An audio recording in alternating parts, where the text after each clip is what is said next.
kita tahu Pak Simon diangkat jadi komut Pertamina, lalu dilanjutkan jadi dirut ya.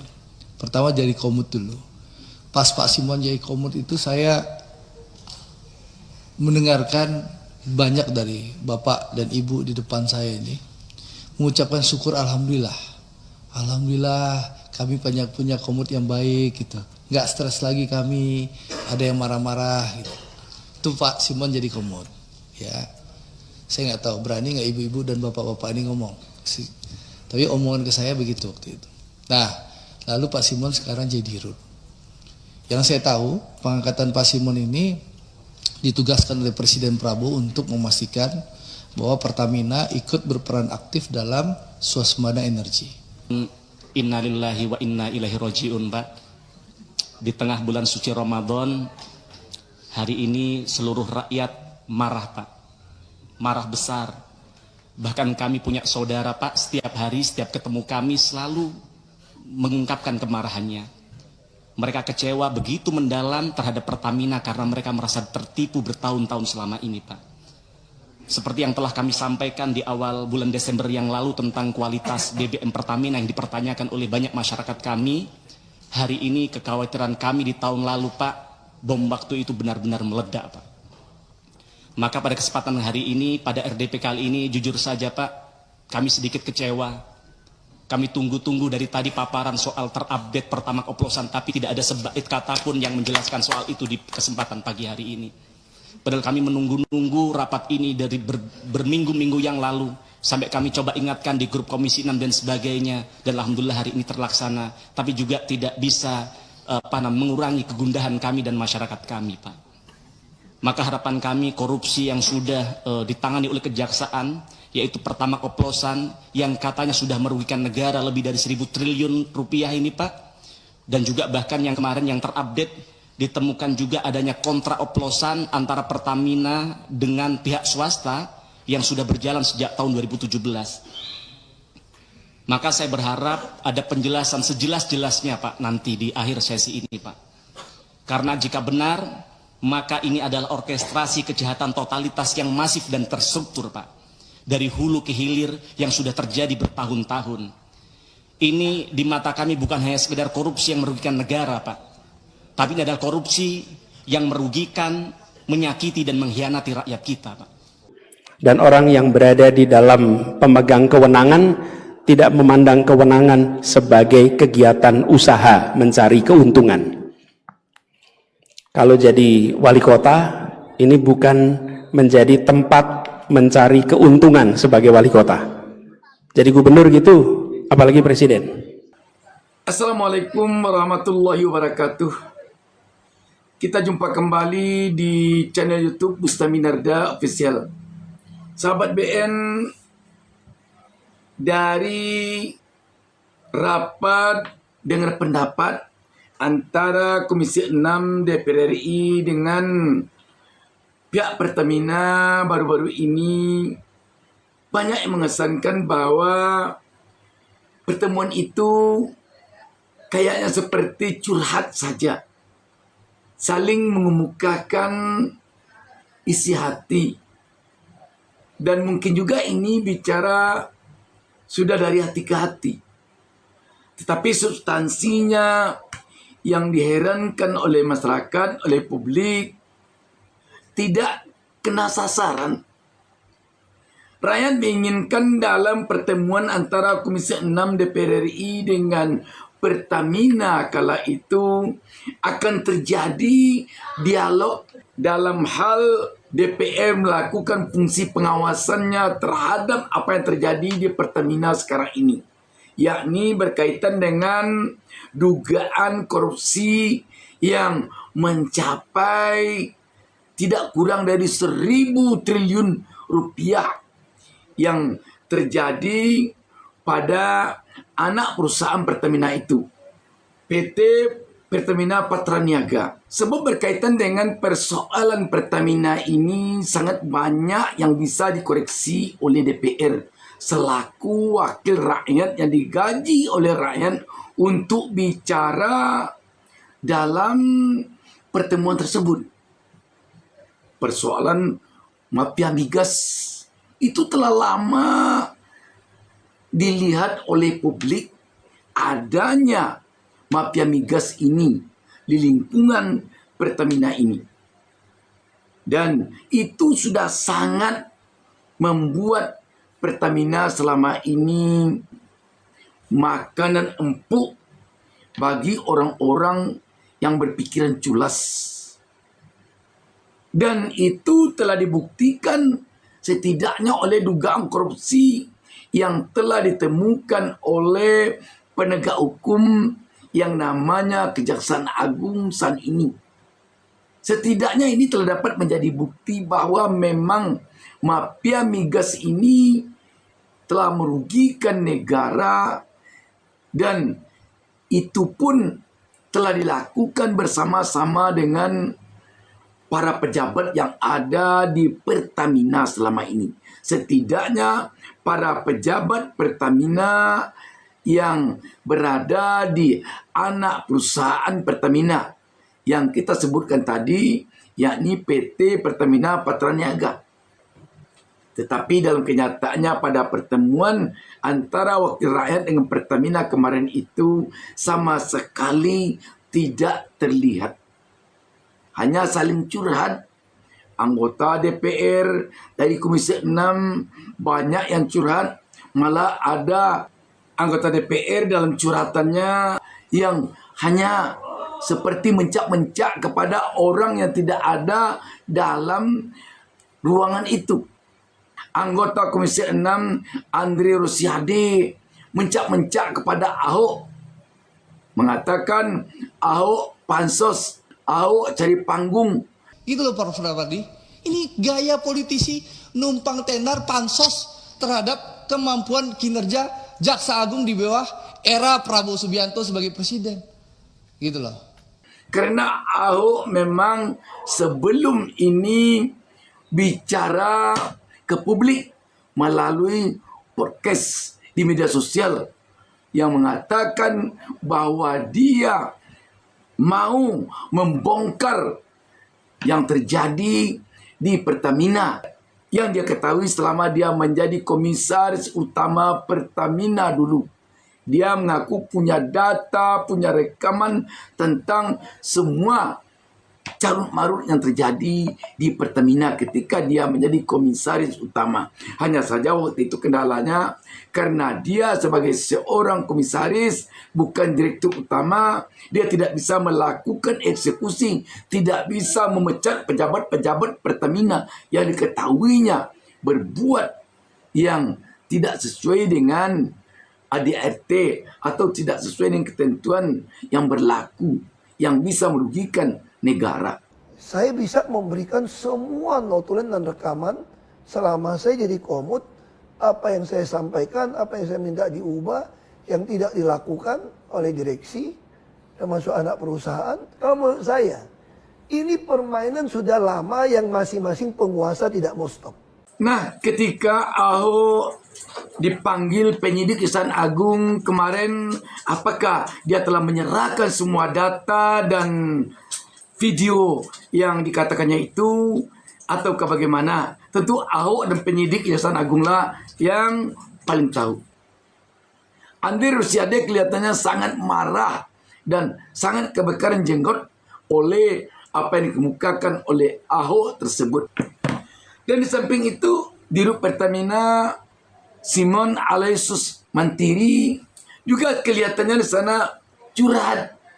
Dia bicara kenapa dia diam selama ini. Dia utarakanlah kepada DPR. Untung saja waktu itu ada hadir dari fraksi PDIP.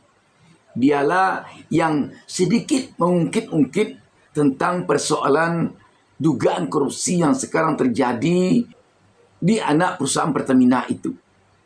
Kalau tidak, tentu tidak akan ada mungkin agaknya disebut-sebut sama sekali apa yang sekarang ini terjadi di Pertamina yang merugikan negara demikian besar.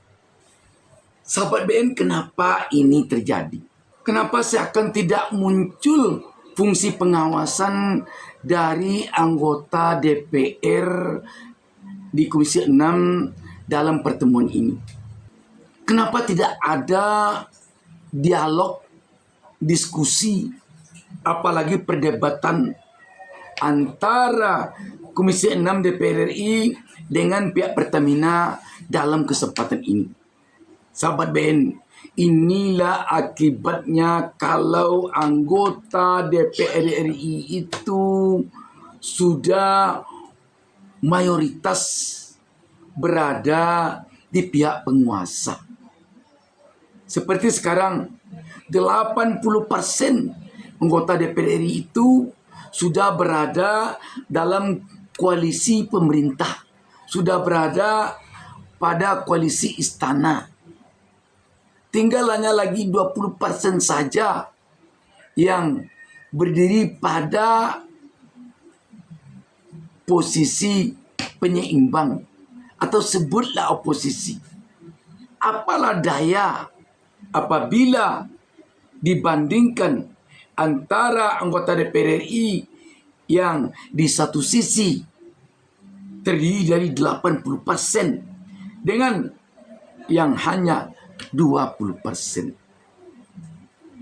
Inilah makanya di negara demokrasi tidak boleh tidak seimbang antara wakil rakyat yang berada pada posisi penyeimbang atau posisi oposisi dengan yang berada pada posisi penguasa.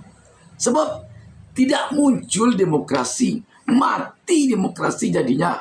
Dan ini telah kita alami selama 32 tahun di era Orde Baru, di bawah kekuasaan rezim otoriter Soeharto. Sedangkan kita telah memilih menjadi negara demokrasi.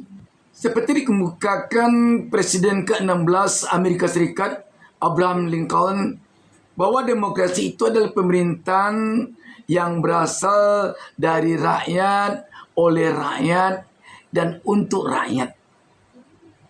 Bagaimana bisa sebuah negara pemerintahnya akan seperti yang dikemukakan oleh Abraham Lincoln ini kalau sudah hampir semuanya wakil rakyat telah berada di posisi eksekutif? Artinya bagaimana bisa dikatakan suatu pemerintahan itu dari rakyat, oleh rakyat, untuk rakyat kalau semua keputusan hanya berdasarkan keinginan penguasa saja?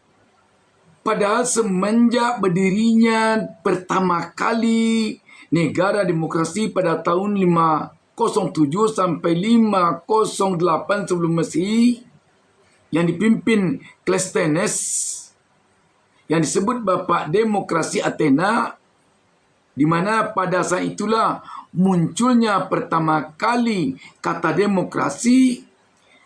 Inti dari negara demokrasi itu adalah negara yang kedaulatannya terletak di tangan rakyat, bukan terletak di tangan penguasa atau di tangan pemerintah. Kalau yang kekuasaannya terletak di tangan penguasa, mungkin lebih tepat negara itu disebut negara otoriter. Apakah kita menginginkan negara ini menjadi negara otoriter? Tentu saja tidak. Sebab kita telah sejak dari awal kemerdekaan dulu memilih negara Indonesia menjadi negara demokrasi. Bukan negara otoriter. Bukan pula negara kerajaan. Tidak pada kesempatan pertemuan ini saja kejadiannya, sahabat BN. Kita melihat selama heboh kasus pagar laut dan sertifikat tanah di dasar laut di perairan pantai utara Provinsi Banten yang terkait dengan proyek strategi nasional PSN Pantai Indah Kapuk atau PIK 2 yang menyeret-nyeret nama aguan dan mantan Presiden Joko Widodo. Kita nyaris tidak mendengar suara dari wakil rakyat kita di Senayan. Malah entah benar entah tidak, kita hanya mendengar ada semacam ultimatum yang meminta agar anggota DPR RI khususnya dari koalisi Indonesia Maju jangan berkomentar tentang hal ini. Padahal rakyat yang terdampak oleh pagar laut dan sertifikat tanah laut itu sungguh sangat mengharapkan pertolongan dari wakil-wakil mereka di DPR. Rakyat kecil tidak berdaya yang sudah sangat lama dicekam rasa ketakutan karena mereka didatangi ke rumahnya dan digertak jika tidak mau menjual tanahnya dengan harga murah. Dan mereka juga ditakut-takuti kalau sempat mengganggu pembangunan pagar laut itu. Tentu saja sangat mengharapkan pertolongan wakil-wakil mereka di DPR. Tetapi semua itu ternyata tidak terjadi. Untung saja ada seorang nelayan yang bernama Khalid yang mau mempertaruhkan nyawanya untuk berjuang bersama-sama para aktivis yang merasa kasihan dengan rakyat kecil ini. Kalau kita ajukan lagi pertanyaan, kenapa sampai begini? Lagi-lagi jawabannya karena anggota DPR sudah mayoritas berada di pihak penguasa atau di pihak eksekutif. Jadi inilah akibatnya sahabat BN. Ketika tidak seimbang di parlemen itu antara anggota DPR yang berada di posisi pemerintah atau eksekutif dengan yang berada di posisi rakyat atau penyeimbang atau katakanlah oposisi yang diberi gaji oleh rakyat untuk melakukan pengawasan terhadap jalannya eksekutif. Apabila eksekutif telah bisa mengendalikan legislatif dan ketika suara legislatif tidak lagi menyuarakan suara rakyat tetapi telah mendukung keinginan eksekutif atau hanya sekadar tukang stempel seperti di era Orde Baru, bukan tidak mungkin yudikatif pun nanti akan bisa dikendalikan oleh eksekutif. Sebab yang akan mengontrol, yang akan mengawasi tindakan eksekutif mengendalikan yudikatif adalah DPR. Ketika DPR berada di pihak eksekutif, mana bisa lagi DPR mengontrol eksekutif ketika eksekutif telah mengendalikan yudikatif atau telah mengendalikan penegak hukum. Dan jika itu terjadi, maka hukum di negara kita tidak lagi akan menjadi pencari rasa keadilan bagi rakyat, tetapi hukum hanya akan menjadi pemuas keinginan penguasa atau eksekutif.